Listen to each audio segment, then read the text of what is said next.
The information shared on this podcast is for informational and educational purposes only and is not intended to be a substitute for professional medical advice, diagnosis, or treatment. While we discuss topics related to mental health, well-being, and emotional support, we are not providing therapy or medical services. Always seek the advice of your physician, psychologist, psychiatrist, or other qualified mental health provider with any questions you may have regarding a mental health condition. If you are in crisis, feeling unsafe, or need immediate support, please contact a mental health professional or emergency services in your area. The views expressed by guests and hosts are their own and do not necessarily reflect those of any affiliated organizations or institutions.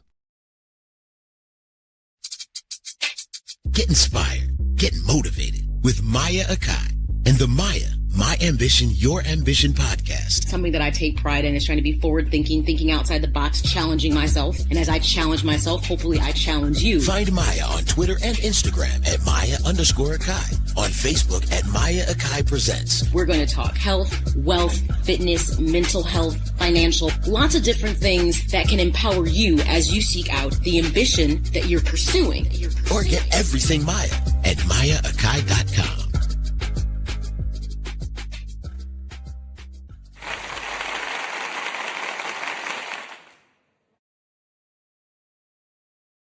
Namaste, everyone. Welcome to what is slated to be the final live episode of M.A.Y.A, My Ambition, Your Ambition. And we're going to wrap it up with the ambition shows, which by now you should know has been an extension of the show because I like to look at mental wellness from a fresh and forward-thinking perspective. And this podcast is all about pulling back that veil of self-doubt and sabotage that plagues so many of us in this life. But I realized part of, if I really wanted people to truly understand what that meant, just giving you tools and talking about it often wasn't enough. And that's where the birth of the ambition shows came from. I wanted to put people in front of you who have taken their passion, aligned it with their purpose, and pushed it forward with their ambition and motivation. And I have had on 12 guests leading up till today, and the 13th is going to end it in the most amazing way. And it's so relevant to where we are right now at this time of the year. But with that being said, if you are a first-time listener or viewer, I always say, buckle up for safety. Just because we might say something in the podcast that makes you go, or I didn't see that coming, or I really felt some way about that. And if you happen to be a returning listener or viewer, well, you know how we do things here. I always say, grab pencil, paper, jot down things that may cross your mind, grab a beverage, some coffee, tea, get comfortable, because if you've taken time to listen, you want to get something from it. If you've missed any of the former episodes, don't panic at all. You can always find them if you subscribe to my YouTube channel. I always tell people that is the easy thing to do because then you'll be notified when we're having all the episodes. It's M.A.Y.A Speaks to You.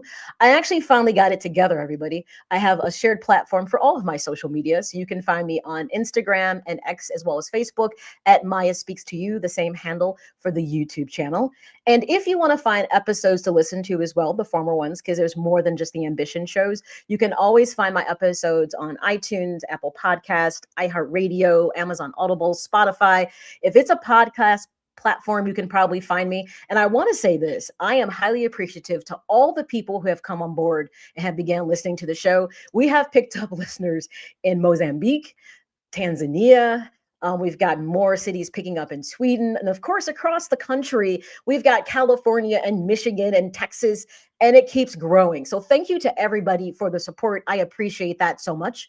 I also want to say that if you don't know by now, you can always go to my website for everything M.A.Y.A. It's www.maya-speaks.com. And there's two things on there I take a lot of pride in. The first is the inspirational blog that I post only once a week on Wednesdays. I want to give you one thought to really process for the week. And it's something that can be definitely something that can be a shift in the way you think. This is why I don't like to have you think about something every day, a different thought. I want you to dig deep and process something I give to you. The other thing that's actually on my website that I'm super proud of is my menopause blog, Me on Pause. Anybody who's listened to the show by now knows I am the poster child for menopause. Literally. But what I found in that journey is there's so much that women do not know about menopause. But wait, I've made a shift with this too. I also realized there's a lot that men don't know about menopause. I realized I was speaking to the ladies about what they were struggling with. Well, somebody's wife or sister or mother, whatever it might be, could be struggling as well. So we should inform the fellas, just like we're informing the ladies. And fellas, I have something coming for you in 2026. You also have your form of menopause called andropause that doesn't get a lot of attention. I'm going to step up and make sure I start sharing that information with you as well. So make sure you check out those two things that are on my website. Another thing that I launched very like midway through the year that I haven't talked a ton about is actually my app. It's the M.A.Y.A experience. It's another thing, once again, that can put everything about M.A.Y.A in the palm of your hands. So you can find it in the iTunes store, Apple Podcasts, and the Amazon stores right now. I try to do something to make it easy for you. I put the QR codes that if you scan, you'll be able to find them. I also will drop it in the comment sections, the direct links you can click and you can download based on if you have an iPhone or if you have an Android. But again, this is taking M.A.Y.A on the go. Everything is right there, from the podcast, the blogs are all right there. So it's even easier now to tap in and listen and get something that I'm trying to share with you on the app. So make sure you download that as well. So with that being said, we are, like I said, wrapping up the year. And this is like the live episode I'm going to have. I might jump on and kind of close some things out, but not sure at this point. But this episode is powerful. It's Let's Talk Grief, Trauma, and Healing with our grief guru, Marcia EarHart, who is absolutely amazing. So many people don't begin to understand what the idea of grief really means. I always tell people grief is not about just the loss of a life. It could be something that has impacted you greatly. And as we bring on Marcia, she's going to really be able to talk to us and help us to understand what that really means, because so many people often do not know. Marcia is a certified life, grief, trauma, brain, and mental health coach. She's a mediator, an author, speaker, and a HeartSync minister. You're going to learn more about what all of that means as she comes on. She is the founder of the Sterling Rose Sanctuary, which is, I would say, a safe space for those looking to heal from trauma and grief. Marcia has transformed her own trauma and grief and tragedy into her passion and purpose to help others to be able to heal from many of the same things. So without further ado, let's bring to the ambition stage, Marcia EarHart. Hey, hello. Maya. How are you? I'm fine. How are you doing today? Oh, not too bad for a Monday. I've absolutely been looking forward to this for a couple different reasons, because in so many ways, people truly do not understand grief, even though I speak to it so often in many different dimensions when I do my show. But before we jump into that, tell us a bit more about who is Marcia EarHart. Tell us about the Sterling Rose Sanctuary so my listeners can get familiar with who you are. Well, I love life and I love people, and I live very passionately, very on. I enjoy my family tremendously. I have 2 adult kids that I get to do life with quite often. And I love the beach. So if anybody's looking for me when I am off, if I can get to the beach, that's where I am, spending my time, enjoying and just breathing in and releasing. The Sterling Rose Sanctuary is a calling that was placed on our life, and that happened around 2017. We had a loss of our oldest son in 2014. He was 21 in law school in Naples, Florida. And we started the process of dealing with our own implosion of profound loss, not just the loss of his life, but the loss of his presence in every aspect of our lives. So friendships and just his work and his schooling. And so friends that incorporated his life with our life. So we began that by, first of all, allowing ourselves to go on and admit we too died in that moment. Because when we experience a loss, we need to acknowledge and give permission to grieve that loss. And there were stages. And when I say stages, I'm not talking about 5 stages, because they're not 5 stages. Kubler-Ross is misquoted quite often in that sense, that that's actually the 5 stages of death and dying. But when I'm talking about we were going through the stages, we all 4 of us living in the house, and my other oldest son, two of them were outside of the house. But the ones of us living inside, we had to learn what triggered each other and what promoted healing to each other. So there were some very real conversations on a daily basis as to how can I heal with the things that I need, yet not trigger you.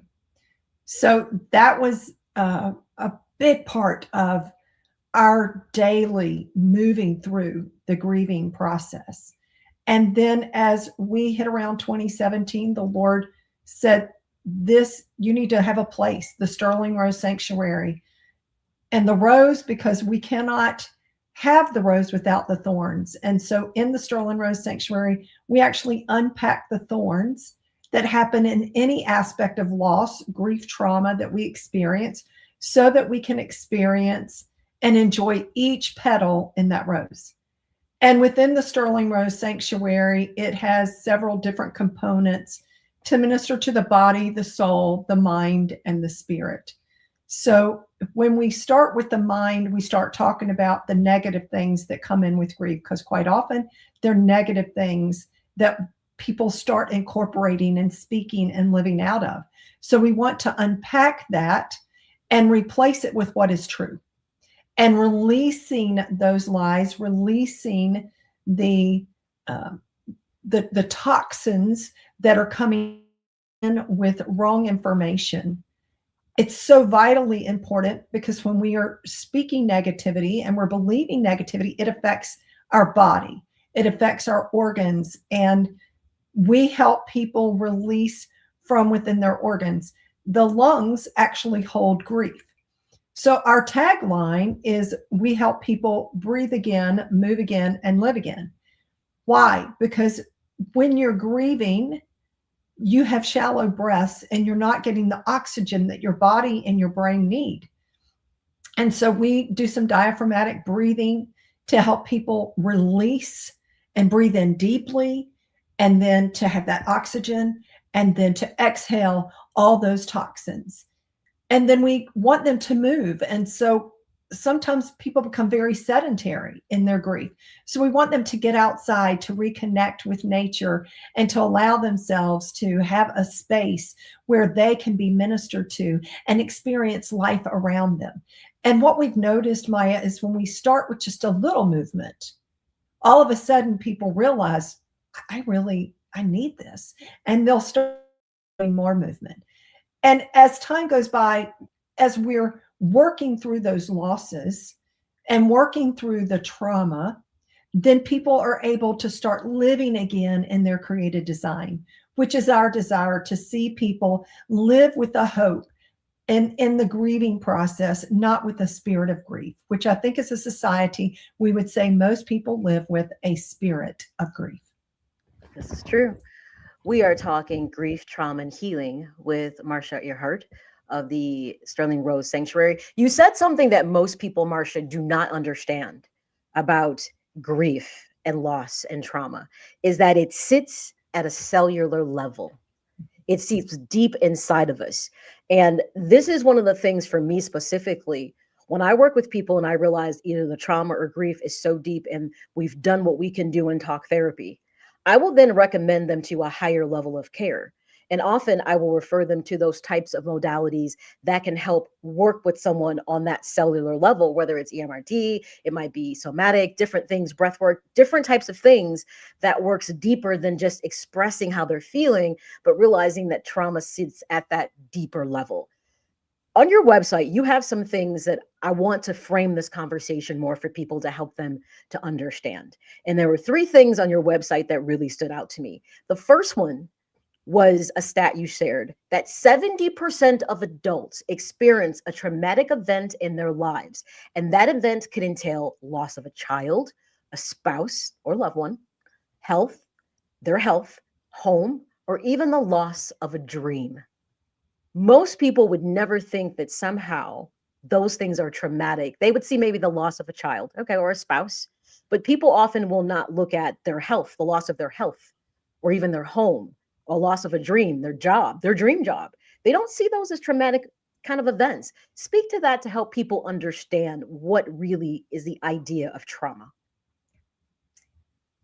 trauma is anything that has an effect and embeds in our mind and our body where we are not able to return back to joy immediately. And some people would call it a loop, that they loop back into a pattern of thinking when they have experienced something, whether they're making an excuse that, no, that's not, I didn't experience that. That really didn't affect me. Or, well, there are things that are other people have encountered far worse, and they're not acknowledging the impact that it has made on them. So we have to be real with ourselves that anything that happens where I no longer am able to live in the way that I was before, that can impact me in different ways. How am I dealing with it? Am I choosing to deal with it? And that I am choosing to embrace the new thing. And I don't think we can really embrace the new thing, Maya, until we deal with the reality of what has impacted us. So as you were talking, the loss of dreams is very real for people. Some people hit a certain age and they just implode because they're at an age that all of a sudden, all these dreams and these goals that they had for their lives, they're nowhere near that. And they may be dismissive of it and just say, well, it is. No, we have to go in and really work with that so that you can release that, because it does go into the body. The body keeps the score. The body keeps the score. Every emotion has a place that it embeds within our body. So, for example, the liver holds on to anger. So we do work with releasing those emotions from those parts, as well as from the mindset that has come in there, allowing for you now to be able to return to joy, allowing you to be able to embrace new things that are coming into your life so that you can welcome those things. You know, you said something that I think is so powerful. And if there's takeaways within every podcast, it's the body keeps the score. And one of the things I always say to people when they'll say, well, I've done this, I've done that, nothing's working. And I always say, it gets to a point in your life when the struggle becomes real, that you have to think about doing a mental, an emotional, and physical detox. Now, people often get the idea of a physical detox. Oh, I'll change my diet, I'll do this. But when you talk about the idea of doing a mental and emotional detox, a lot of people get stumped on that because, to be honest, it might be a little bit harder than the physical one because it requires a level of commitment and honesty and truth with yourself to be able to even do that many people struggle with. Something else that jumped out on your website that I thought was a nugget was 85% of counselors, and I can relate to this, the client caseloads are rooted in unresolved grief. Can you speak to that? Yes, and it has changed. The statistics on that have changed.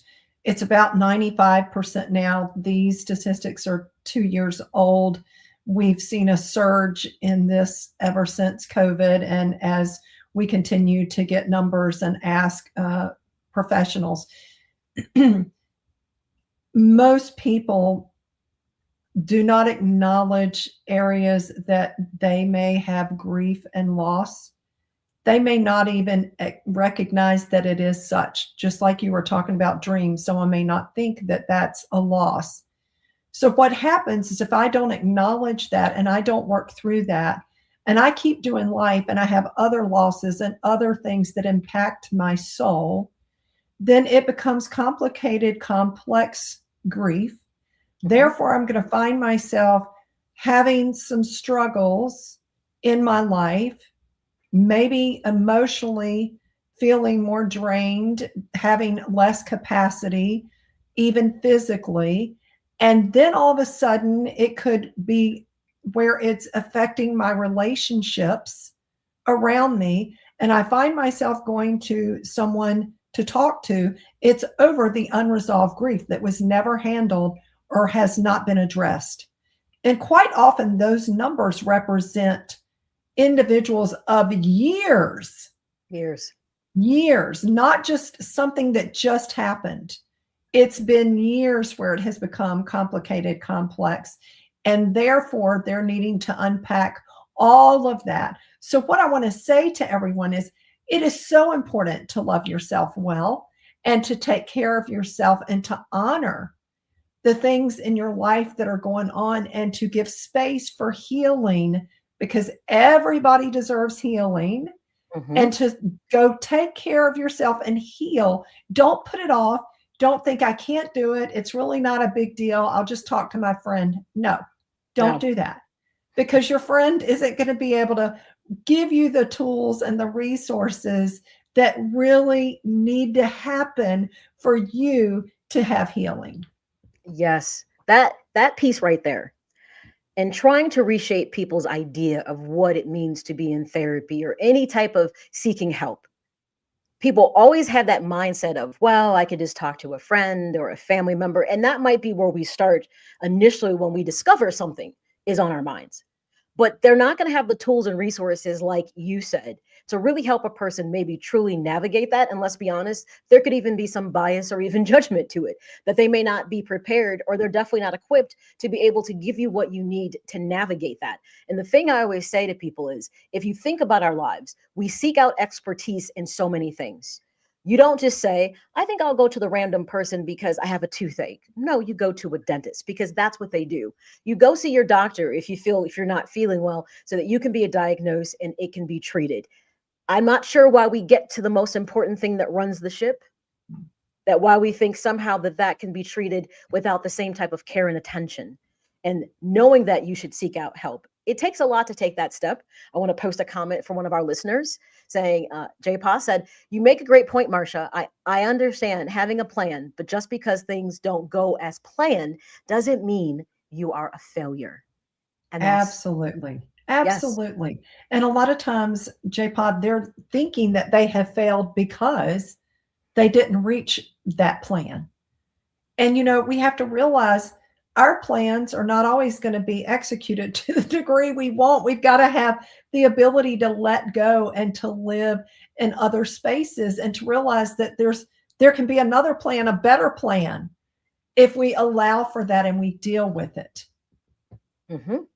And one of the things I often will ask people as they sit in therapy and they talk about feeling like a failure, or that they're not achieving the things in life that they thought they would. My first question always, was it your plan? Or was it a plan that was handed to you? Because, often our core values come from obviously our initial first tribe that we have in life, which is our family. And we may come to discover that maybe some of those things don't carry forward with us, but yet we've lived our whole life trying to achieve something that never truly resonated with the essence of who we are. And I think that's a big part of self-discovery, especially when people step into therapy to say, I think I just realized I've been living this double life only because I thought I had to be this person, even though deep down inside, I didn't want to be that person. And that's the growth part, that when people can accept change, and change is not easy. Another stat on your website that to me was good is 65% of Americans are grieving the loss of someone close to them in the last 3 years. Yes. And those are old stats too. But what I want to say is, most people, because we're not a society that has been well trained with tools and resources to grieve, they dismiss and they go inward because people do not know how to be in the space with someone grieving. That's about us as a society knowing how to love well with others who are grieving and let them grieve. We don't need to provide an answer for them. I'm going to say that again. We don't need to provide an answer for them. What they need is our presence. What they need is someone who gives safe space. And that's why the Sterling Rose Sanctuary exists, because we want to be that safe space where you can come and grieve, but also have healing in your loss, but not because I feel the need to tell you something, but because I'm listening to you and engaging and present in your pain. And there you have it. If you missed the beginning of the show, she talked about what gave life to the Sterling Rose Sanctuary. And I said almost every guest that has been on the Ambition show has had some adversity, tragedy, or trauma that they have found a way to make their purpose, and they are passionate about it. And I thought, opposed to try to help people understand how to get there, let me show you people who did it. Because often people see the finished product, Marcia. They see someone successful. They don't see the work that person poured into it, or maybe even the reason that prompted them to start that journey. And I was like, every journey has a starting place, and it probably doesn't look like most people think that it does. And I start bringing on people who were sharing all these things, how their adversity gave birth to something amazing, and they're all helping other people. So let's say someone shows up to your door, the Sterling Rose Sanctuary. What does that look like? How do you work with them? Well, we have two sides of that. One, I work with people all over the US and in 6 countries, and I'm on the phone with them addressing the trauma, the losses, the grief that they're coming in. And we do work through the phone where they are releasing the trauma, releasing the grief, and being able to step into new patterns. And we have a whole side that when we have a place, which we're fundraising for a place for the Sterling Rose Sanctuary, but a lot of the work we can still do in aspects like the rose, the thorn and rose room, which that's the unpacking of the thorns, being able to recognize the rose, working in the butterfly room, which is really about how we have had this situation in life and we're in a cocoon, we're cocooned in, and there's a transformation going on. So as we're in that transformation, let's look at what traditions, what aspects of life in a situation are triggering that we could let go of and incorporate new things and embrace those new things. What things do we want to bring forward with us so that when we are transformed, we can emerge into that? And we unpack a lot of things in each person's life because they're so different. If it's about dreams, we look at, okay, what were your dreams? Well, let's talk about what are you dreaming about now? Because what happens is if we didn't have fulfilled dreams, we've stopped dreaming. Even for people who have had loss of a person in their life, they may stop dreaming. So we talk about what does it look like to dream again? Let's talk about some of the dreams moving forward. What would that look like to you? Let's learn how do you want to incorporate some of these?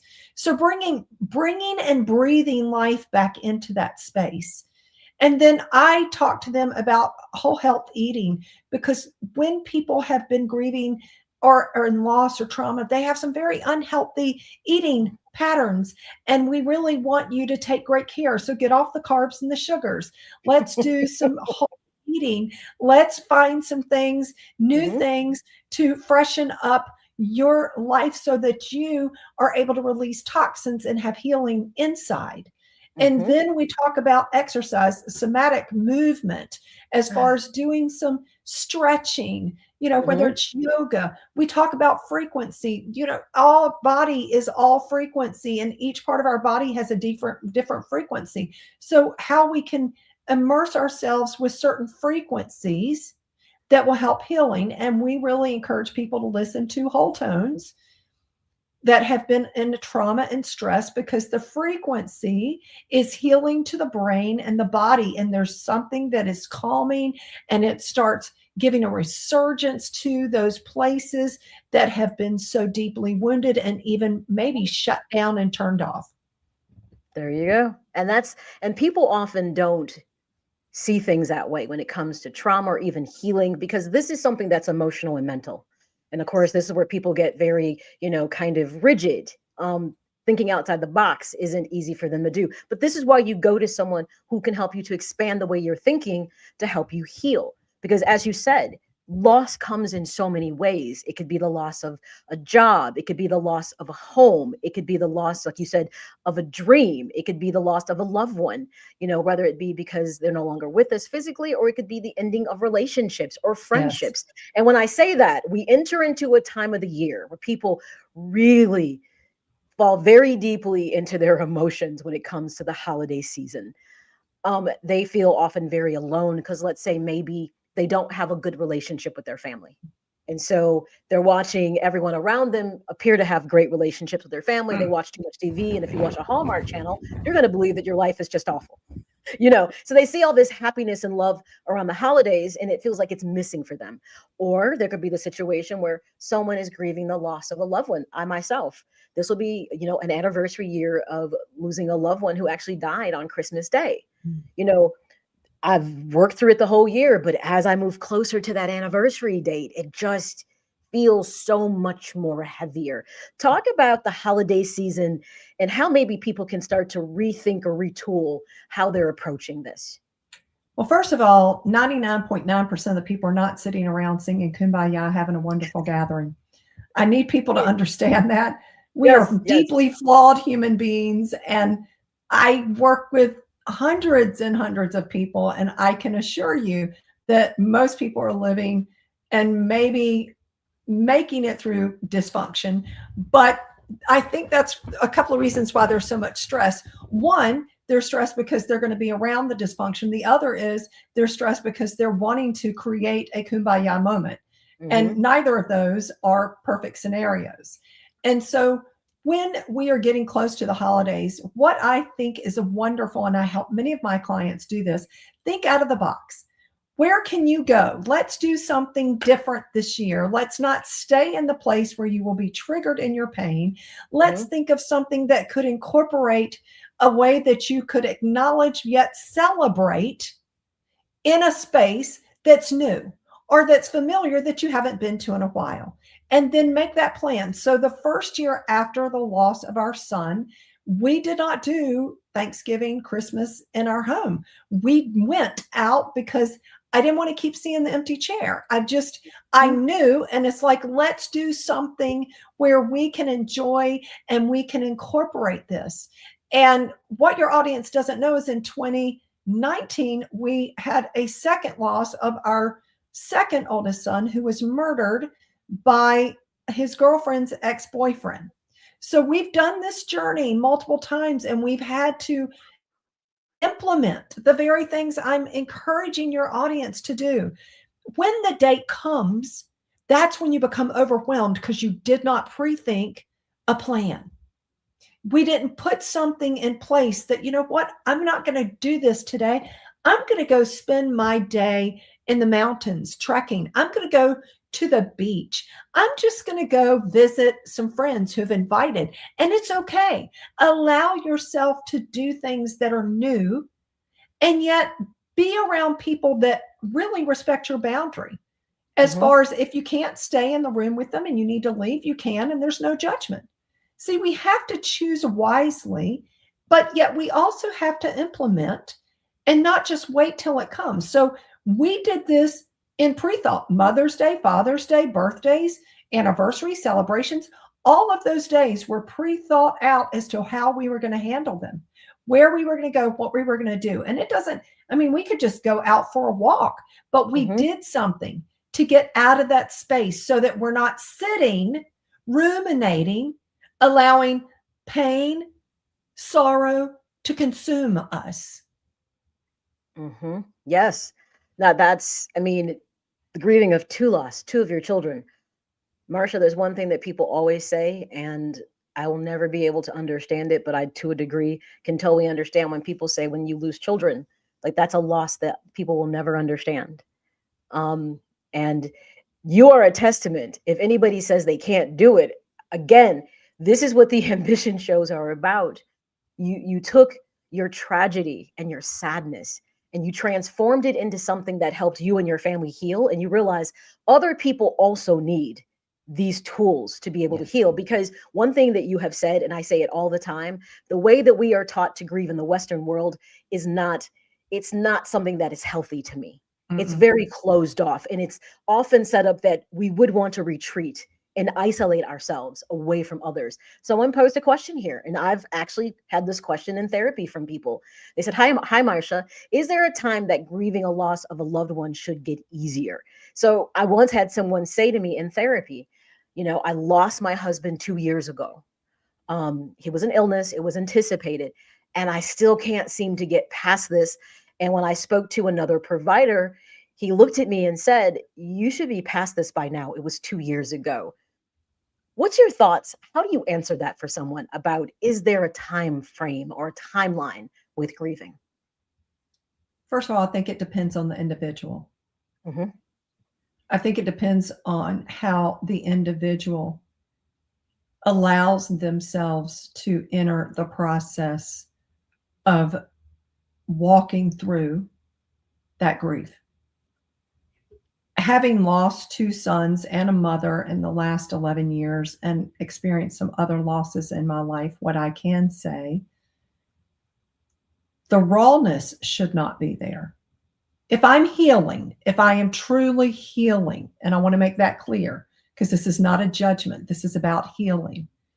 If you are healing and you are putting yourself in the place that you want to have healing, then you're incorporating that grief in positive ways, that person is being incorporated in you, or that situation where you can move forward, breathing, moving, and living with resilience. Mm-hmm. And what I'm going to say is, we're going to have moments where we are going to cry because we miss. Mm-hmm. Give yourself permission. But yes, on the flip side, experience the joy that the person was in your life, because this was about a person. Mm-hmm. And give thanks and look at all the things, the great things that were deposited in that relationship or the experience. And even if you didn't have the person long enough, find the things where gratitude and thankfulness can be expressed. Because to me, as we do that, then the missing changes mm-hmm. in the depth of how we miss. Mm-hmm. Another question from a listener. This is from Ashlo Wren. How do you keep it from consuming and becoming your identity? I'm going to answer this from a spiritual place. First of all, my identity is in Christ. So as a believer, I know my identity, but everyone, your identity is not from the trauma and the grief and the losses you experienced. You already were before. Mm-hmm. So even if you're not a believer, you already were. And you have to go back to, who am I? Who was I? Who am I? Not necessarily who was I, but who am I? What makes me me? So, sweetie, you need to go back to what makes you you, what makes you laugh, what makes you joyful, what makes you the embodiment of you, because there's only one you. The reason, and if it's consuming, is because the spirit of grief comes in to consume us. See, there's hope in grieving. Hope in grieving is that I hold on to, that this is not always going to be, and it won't, because I'm not in the same place I was yesterday. I'm not in the same place I was 12 years ago, 11 years ago when I lost my son. I'm not in that rawness.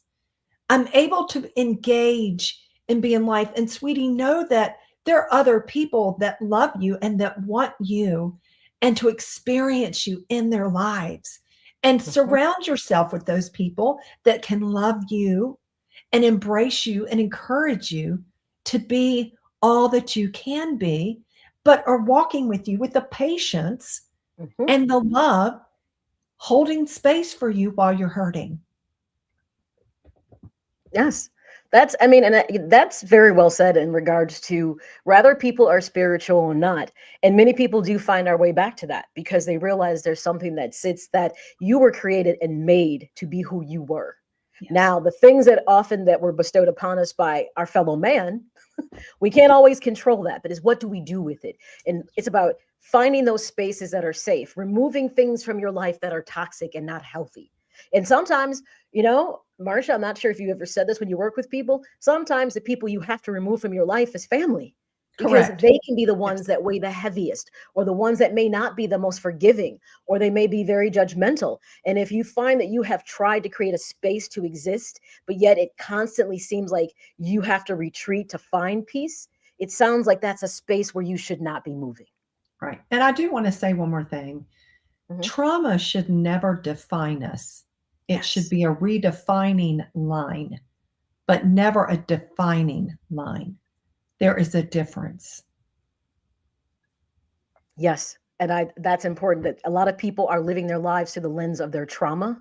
Yes. And I feel when they step back and they stop looking through that lens, there's a whole world out there. The lie that you've been told that you could only see so much through that lens. But when you pull away and you actually look through your own eyes, you can see what you've been missing because it's from your view. But it's also the way you think about what you see. And that's the other piece that sometimes I think people struggle with. You mentioned some of the things you do at the Sterling Rose Sanctuary. And as I was digging deeper into and learning more about you, I saw this music piece. I love music. And so I saw this music piece and I was listening to some of the stuff and I was all teary. I said that to you. I was all teared up because it was very moving. And then you told me something that's very unique about how you use music as working with people when they come to the sanctuary. Tell my listeners more about that unique opportunity. Well, there are two sides. There's music therapy, so movement. We really want people to experience the movement of the music. But also my son, who is an accomplished singer-songwriter, beat maker, he will work with individuals who cannot express their grief verbally and wants to write something, and he can help them put it into music, which is a beautiful way of expressing something that has impacted our life. Because what we found for our son is music became his healing tool. His healing tool. Yes.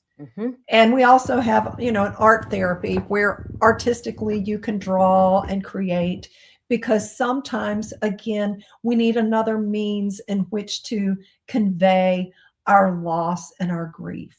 And so that aspect is not in place right now because we're still raising the funds for a place, but we certainly give some suggestions to individuals that are artistic and have that inclination of how to express themselves. But with the music, we really want for people to be able to express, and music is healing. Music is healing. Yes. Music is healing. And we really want it in the frequency that's healing, so that when they listen to that, not only are they able to hear what they wrote, but that there's a healing that comes with those words through that process.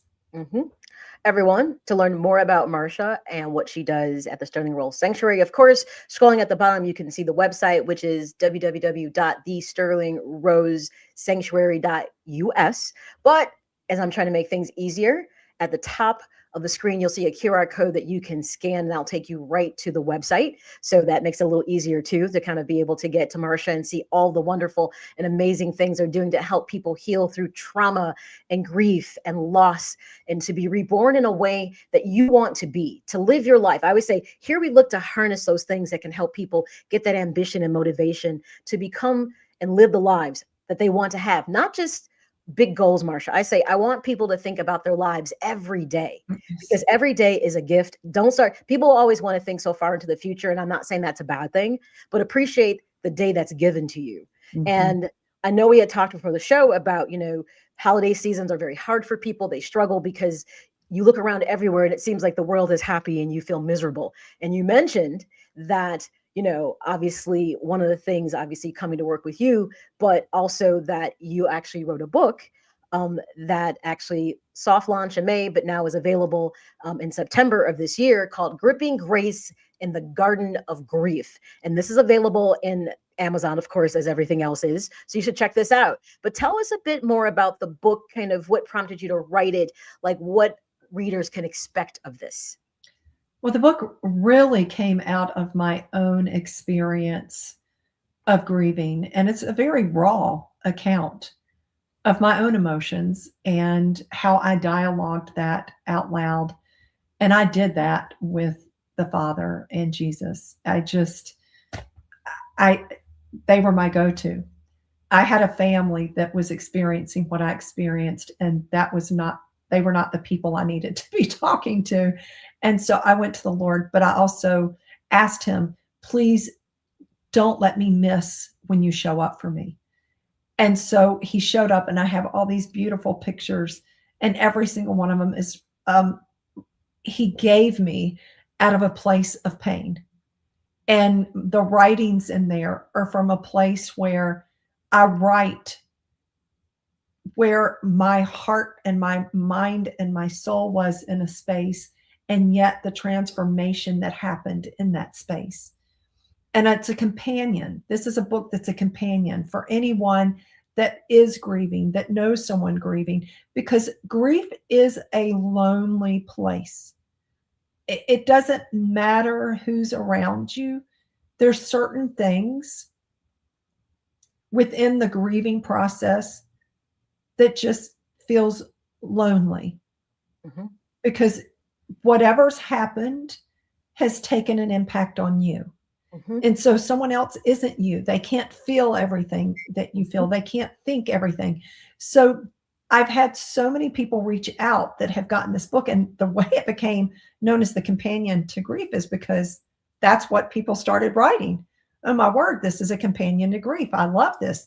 This has helped me so much. I've got one client, she's going through it her 10th time. She said, it has helped me heal in so many places. So my desire is for healing for everyone.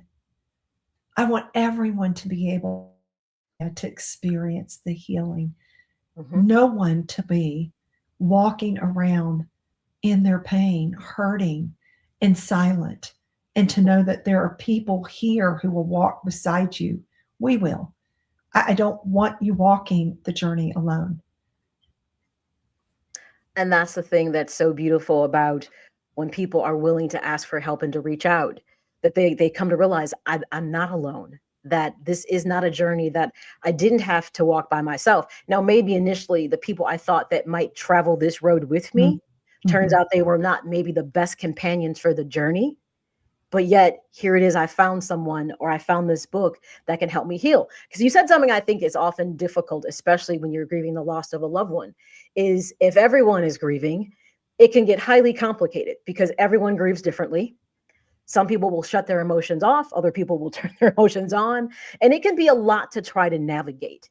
And I think being able to say, this is how I grieve, this is how they grieve, but just creating that space sometimes just to listen and to not have the answer can be so important when people are deciding that they really, truly want to heal. Well, I don't want to address that because I do address in the book the loss of relationship with our son, the loss of his community, the loss of friends. In the second time when we lost our second son, we lost community. The book addresses, we choose whether to live from the tree of life or the tree of death. And as a family, we had 2 internal processors and 2 external processors. We had to sit down and talk about, for the ones that wanted to externally process, whoa, this is overload to those of us that are internally processing. We love you. We want to be supportive, but we've got to draw some boundaries. You need to go and talk to someone, and you cannot keep bringing it to me. That's not being rude and ugly. It's setting a good boundary. There are many people that they can go to and they can get help. And so we provided that resource, but we, again, keeping it real. So in grief, we're going to choose every single day, all day long, whether we live from the tree of life or the tree of death. And so to reframe our mind to live from the tree of life, we have to immediately take what is coming to our mind that is negative, untrue, false theology, and we have to acknowledge that. We have to deal with it and reframe it with what is true and what is right and what is good. And then we live in life. I don't want to live from death. I want to live from life.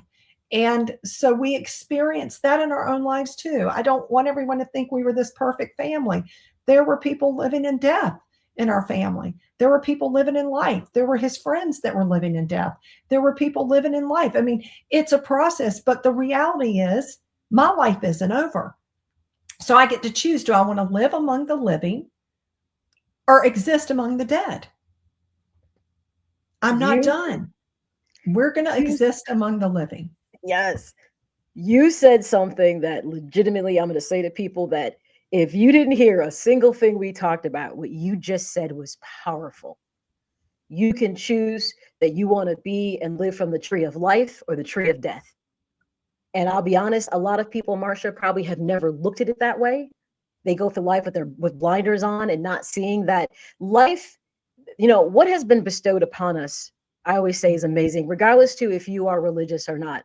I always say God has given us the most amazing thing that can help you heal just by walking out your front door, because you see the cycle of life shows you that things, we see the seasons, how things, in the spring, they bloom, they're beautiful in summer, fall comes, it falls off, winter, they go, it kind of dies down, it comes back. We as people can have seasons the same way. The question is, what season are you struck in? Are you really trying to have a life where you allow yourself to blossom and to grow and to realize? I tell people, and I'm sure you probably say this too, look, let's be honest. You can heal and be healthy. That does not mean that life is not going to throw a curveball at you again. But Marcia, you are a testament. I'm going to say it again. The way that you decided to heal with the loss of your first son could probably never prepare you for the loss of the second, but it probably was something that helped you to navigate that a little bit easier. Well, we just talked about that this past weekend. Actually, our whole family was able to navigate it a lot easier because we already had been implementing every single tool and resource that we had. And I think when you go through a situation, you have to understand, hey, we were in a battle, but when we come out, there's spoils that come with us. Now, we don't have to take them, but girl, we were taking every spoil with us out of that battle. Because we were determined, we were the victors, we were being victorious, we were not going to be defeated, and we were not defeated. And even though we were hit again, and I'll tell you, as soon as the second death happened, the enemy said, well, now the Sterling Rose Sanctuary will not be any longer. And I mean, the Lord said, oh no, it's just gotten stronger. Mm-hmm. Because, and again, it's a choice, and you either choose to say, yes, I'm receiving that, and I'm going to live in that. And so I was talking this morning, and I think this is a great analogy for those people who are visual. If you picture a clear blue sky, and we've all seen the beautiful blue sky, and a storm comes, what's behind the storm? The clear blue sky. Does it take away the clear blue sky? No. It traveled through the clear blue sky. It did. And then it passes on away. That's what is trauma. The trauma does not take you away. It doesn't take you away. The trauma is passing by, but you've got to be the one to understand you were there all along. The trauma came, and you've got to allow yourself to move, let it move on by, and incorporate back that, okay, perspective-wise, the clear blue sky still exists. Mm-hmm. And the storms are going to come. But we have to understand the storm does not redefine and define that blue sky. It only is passing by. Mm-hmm. Yes. And I would tell you, you know what, if you think about it, even more, it's passing by, but even a storm may come in and seem like it could level everything in your life. Yes. But all it did was give you an opportunity to rebuild. That's right. To refocus. And perhaps sometimes those storms that we get, we might need those storms because maybe we needed to be pushed out of our comfort zone to grow, to change, to acknowledge that something is not right. And it's all about how we choose to look at things. If you're going to only see it through a negative lens, then that's all you're going to know, and that's how you're going to live. But adversity is going to happen. And so many amazing things have come from adversity. But we have to be willing to say, okay, I'm not particularly caring for this. I'm not comfortable with this, but I can work through this. Mm-hmm. And it's believing in yourself. And I mean, even and part of the sanctuary and what we do is that we're there to help with the rebuilding of the ruins. Because we see ruins rebuilt all the time. Well, if we feel we have gotten through this impactful moment and we're in it, those ruins are rebuildable. Yes. So let it be rebuilt and let it stand firmer and let it shine brighter. Mm-hmm. And think of it this way too. Perhaps the foundation that you originally was built on was never strong. And now you have an opportunity to go back and to build a stronger foundation that is made of the materials that you have decided to build it. As we come into this world as children, we do not often decide what tools and resources that we are given to grow and to mature. But once we become adults, Marcia, I always say we are the architects of our present and our future. We no longer have to keep carrying those blueprints that somebody else gave to us, especially if we feel the design is flawed. You can start over, you can start new. And that's not an offense to anybody because it's your life. And you don't have to sacrifice your happiness. And a lot of people struggle with this because they're so worried what others will think or somebody else may not be happy. Well, we shouldn't be living our lives for other people first and foremost. There you go. I mean, that's a whole enablement and codependency right there. If you're in people pleasing, if you're living your life for someone else, then you're a people pleaser. And we are not here to please other people, because what happens is you're the one being sacrificed the whole time. And let me tell you something, those people certainly aren't knocking themselves out of the ballpark to please you, or you would not be feeling that way. Bingo. Is acknowledging when you realize somebody hears you, they see you, they appreciate you, and they celebrate you. And if you're standing in the midst of a relationship, I don't care who it is, and you're not feeling those things, you have to go back and ask yourself, why am I here when I am not feeling this way, but yet I am giving it? It's hard. And I want to say something. Most of those people think they're going to change someone. You will not change someone. You do not have the ability to change anyone.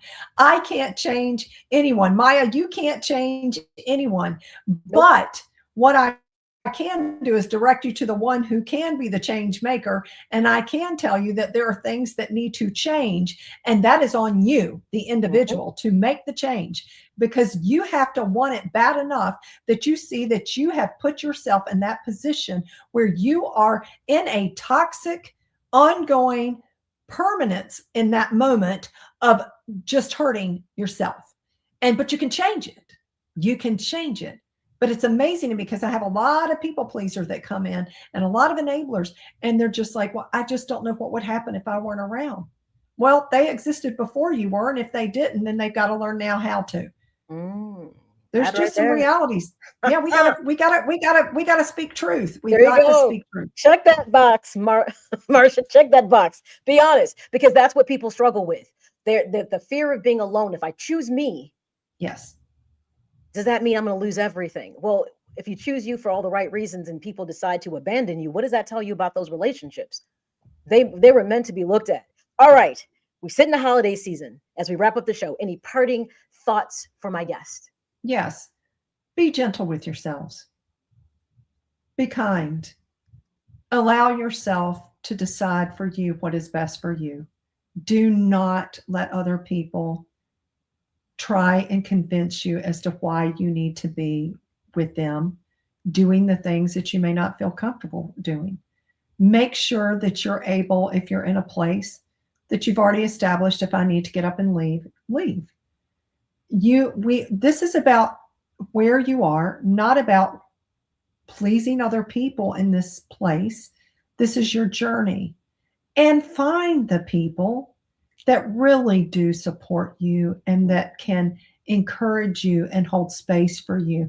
And even if it's just one person, that's enough. That's enough. That's all you need. That's all you need. Well, and Marcia, amazing. Yes. You're spot on. You are absolutely spot on. Everyone, Marcia and I talked about this. We'll say it again. If you're out there buying Christmas gifts and you're looking for something to buy people, hey, if you know someone who's grieving or struggling, this might be the gift that could be life-changing for them. Marcia's book, Gripping Grace in the Garden of Grief. And as many readers have said, it has become a companion to help them navigate loss, but also something that they've come back and read more than once. It's available on Amazon like everything else in the known world is. So, hey, grab a copy for yourself if you're struggling with something, or if you have somebody else you feel like, hey, they could use this. Marcia, one of the things I'm starting to do with a lot of people is I'm starting to encourage them to have book clubs. And I feel like this could be a good book club that people could share what they've learned and just takeaways and things of that. Because often when people don't sit alone, healing looks a lot different if you're willing to allow others to be part of that process with you. I agree with that. And I think it's good when someone else can identify with your emotion. And grief is very much about the emotions that one is going through in the process, if they allow themselves to express it. Absolutely. And that's that. All right, everybody. This has been the last live episode of what specifically were the ambition shows, which are an extension of Maya, My Ambition, Your Ambition. I wanted to bring people to you that could really have amazing and powerful stories. So this was Marcia EarHart. Your story has been empowering. I've learned so much. And again, so much can come from grief and loss. Like you said, you create hope. And that's something a lot of people don't think about. Idea that somehow hope can spring from grief or loss.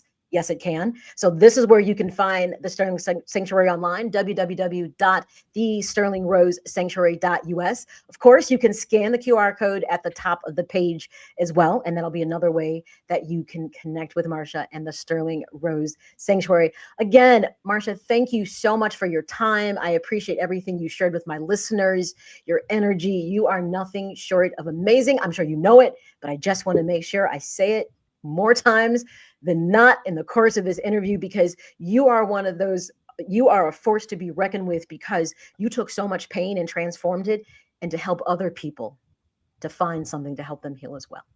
Well, Maya, thank you. And I just want to tell your audience, I do pray they have a very sweet, tender holiday season and that they are kind to themselves.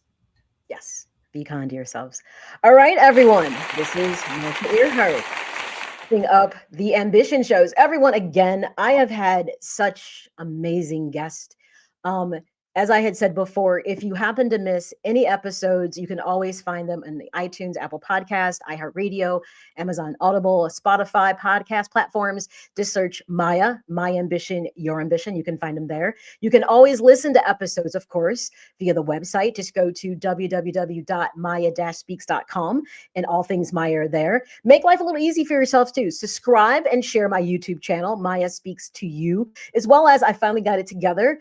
I have shared platforms, so you can always find any of my social media stuff with the same handle. You can find me on Facebook. You can find me on IG and X as well. So that's how you get there. But of course, the website's easy. Remember, I'm also pushing, check out the 2 pieces of my website I love.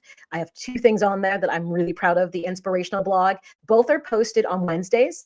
Give you 1 thought a week to process for inspiration, not an everyday thing. I want you to chew on it. I want you to process it to really gain something from it. And of course, there's the Me on Pause blog, which is my menopause blog. Everything about menopause that people should know. Lady, it's for you. But fellas, I'm telling you to check it out too, because if there's a woman in your life and she's going through this change, you might find some things out that might help manage or navigate those relationships a lot easier. Because I'm going to tell you something. It's not easy going through menopause. So I encourage, hey, go ahead, check it out, because you might get some nuggets. But in 2026, I'm going to be fair and balanced on this, fellas. I'm going to start approaching andropause. That is your version of menopause. I know, go figure. We're menopause and you're andropause, because you go through some changes as well that a lot of people are not informing you about. And I want to be that person to help you out. So until next time, everyone, remember, your present becomes your past and your future is no more. So make the most of every single day. Be well. Stay safe. And of course, everybody, keep doing what you're doing and being absolutely amazing. So until next time, I'll see you on the other side of 2026. Whether you're on the go or listening on your cell phone, tablet, or laptop, you can find the show in the iTunes, Google, and iHeartRadio platforms. With all due respect, I believe this is going to be our finest hour. Just search Maya, My Ambition, Your Ambition, and get ready to be inspired and motivated to harness your ambition.